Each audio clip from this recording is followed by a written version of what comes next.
Welcome to a special video because we are doing E46 M3 things. If you haven't seen the videos that I've made with this car and don't know the story behind it, basically I picked this car up in California. It was a decent deal. It's a Laguna Seca Blue 2002 E46 M3 with original black interior, but it was swapped to an even more rare half Alcantara black interior. Clean car, a little bit on the higher mileage side, has some repaint and things on it, but it was the perfect platform for me to do a giveaway car. I didn't have time to do a giveaway with this car because it was gonna be a turbo engine build, kind of a crazy brainchild that I had wanting to build the very first dream car that I ever had when I was a kid. We were gonna work with PSI, the shop next door. Both of us were just too busy and involved in the stuff that we do that's more important than building a ridiculous E46 M3. So it kind of sat on the back burner. It never really felt like my car because it was intended for a giveaway, but I love it. It's beautiful, it's nicely set up. It's got Brembos, it's got some decent suspension on it, tires, wheels, and then we did a headers, exhaust, and intake over with Castro. The car's sick. I love how it looks. Honestly, I never drove it because I never registered it, but I got a dealer plate now, and I got a trip, which is an excuse for me to send this car and go enjoy it. I got some fun, fancy parts, but of course, in true BMW fashion, some mechanical issues presented themselves before I could even get into the fun stuff. You'll notice there's already some parts laying on the counter because I've already had to dive in to diagnose what is going on with this thing. It's not too often you can walk over to your offices to steal parts off of an E46 M3. I'm pretty sure I've shown you guys the updated, what used to be the old tractor room that is now the area where all the Drift HQ offices and showroom is. But you'll see there's an E46 M3 chilling here.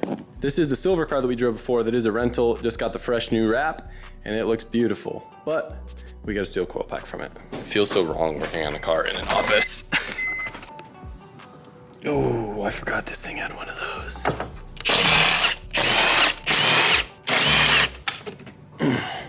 Package acquired. Fancy red looking Johnny too. Let's see if that red boy does the trick.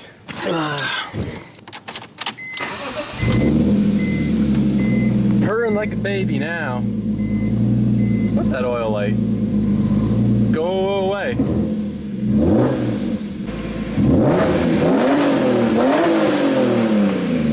This thing sounds sick. I forgot how sick this thing sounds. Stoked to do things with this. Fun fact too, I also only ever drove this car on 91 octane in like high altitude in California, so hopefully it'll have a little bit more power where it's going. Now that I've made sure it runs mechanically okay, because the last thing you want to do is start modifying a car that has broken window regulator or misfire. I get to pull out the fun stuff. I've had this box sitting upstairs for a while now. And if you notice, M3 CSL intake. What do we have here? And even though I'm not gonna do this tonight, I literally just want to unbox all this because it's been sitting for so long. I want to make sure nothing's missing out of here. Now would you look at this unit? I am so beyond excited for this thing. If you guys don't know what you're looking at here, it is a CSL style carbon plenum. So instead of having my cold air intake from Castro, which probably makes more power if I'm being honest, my car's already Alpha N, which means it's MAF-less. Alpha N is when you tune instead of off a MAF reading, you tune off a TPS value. Pretty common with ITB cars, you see a lot with RB26s. Regardless, you hear the beautiful echo of induction noise inside of this box. And if you've never heard a sound clip, you're gonna hear one later in this video, and it is the most glorious thing in the world, and I want to forewarn you, it's gonna make you wanna go and buy an E46 M3 yourself. Because even though they aren't the fastest things in the world, nothing is better than induction noise. Doesn't matter the engine, doesn't matter the car, if you've got nice induction noise, especially with some ITBs screaming to 9,000 RPM, or whatever these things rev to, I don't know, I gotta look at the tach, it's been a while since I've driven it. It's gonna be a good time. Well, if you remember the video that was uploaded yesterday, that little pause that happened between me originally working on my car and now diving into it even more, there was almost a fire at the compound. So yeah, I just got back from that, got the clear, about to dive into this thing and make it go BOP! It appears as if the most tricky thing of this is actually just removing these OE style clamps. Kind of a pain to get to, but not that bad, actually. I'd be stoked if I could do this without taking the bumper off. Okay. Now I just gotta get the mystery filter out from in there. Oh yeah, we're good. Shout out to Castro for using filters that I can just squish like this. That made life so much easier. It's so low profile. Shout out K&N, dude.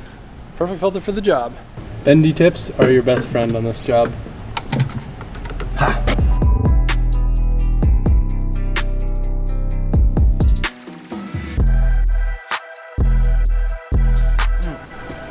Yo, this bolt sucks. Highly would recommend against doing this with a hot car. future reference. This apparently, I've read, is the hardest part of the procedure. A small vent hose somewhere that's very difficult to access. This will tilt the box up. Oh no, I think I see it. Yep. This is the part that apparently everyone breaks. Got it. Sick.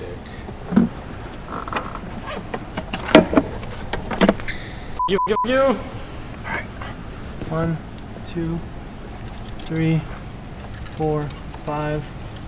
Uh-oh. I heard it fall when you took it out. Oh, I see it. 6. I would love to clean in there. Now's the time. I know.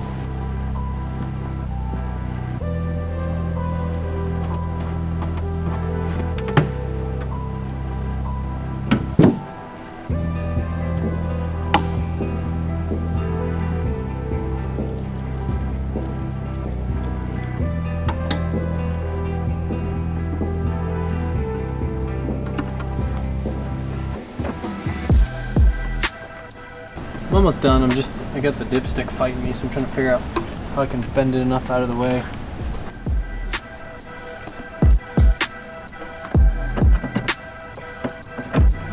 The old slit in the hose trick to protect this from rubbing on itself. Get on. Get on there. Get on. I should have grabbed a hose that didn't have fuel line markings on it. Wear it like a glove. Sick. Almost ready to test. Plug the thing in the thing. Well, it's done. A few notes for my OCD. I just need to point them out before you guys can point them out.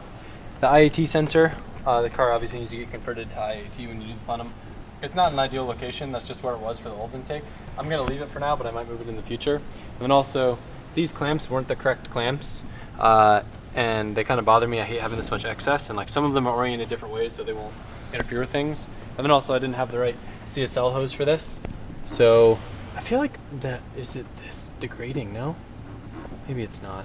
No. So I modified the stock one. I still need to put the cowl back in and all that stuff, but I want to start it up and see what it sounds like before it gets dark. I'm way too excited for this. Yo, check engine lights on. What the dude? Just kidding.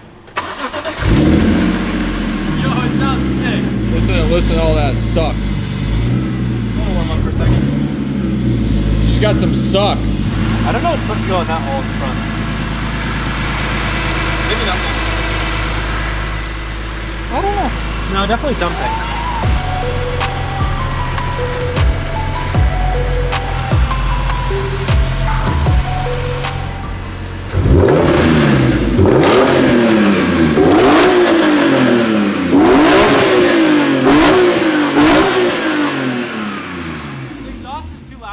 Induction noise. Oh, I hear it up here. Do you? Oh yeah. Man, I might need a quieter exhaust on this thing. Alright, we go try outside.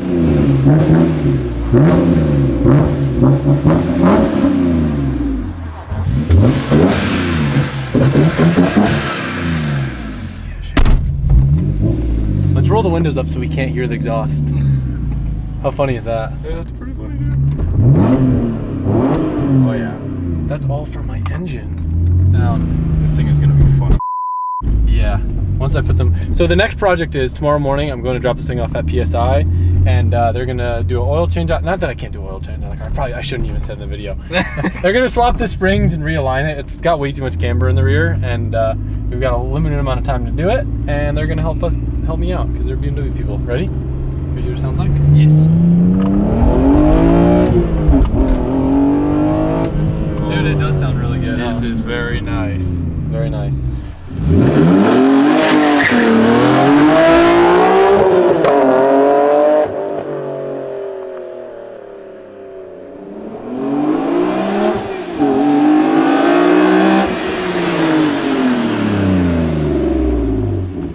So good.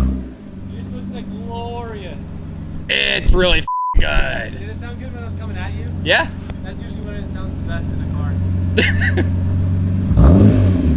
Dude, this thing's actually fast, I'm not gonna lie. What do these make stock? I don't even think this thing probably makes 300 wheel. It's got headers and exhaust and a tune and a... So maybe it makes 300 now. Probably barely. Probably not even close. hop in. I'll let you feel what this puppy can do. It feels way fast enough to have fun. Yeah. Oh yeah. Like the last thing I remember driving here was an E46, so like this thing's scary. That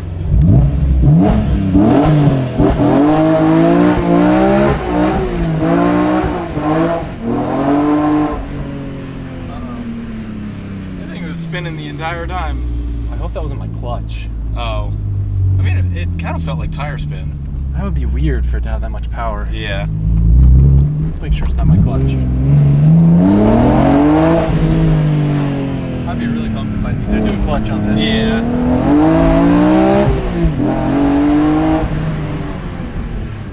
Big Brembos, don't worry.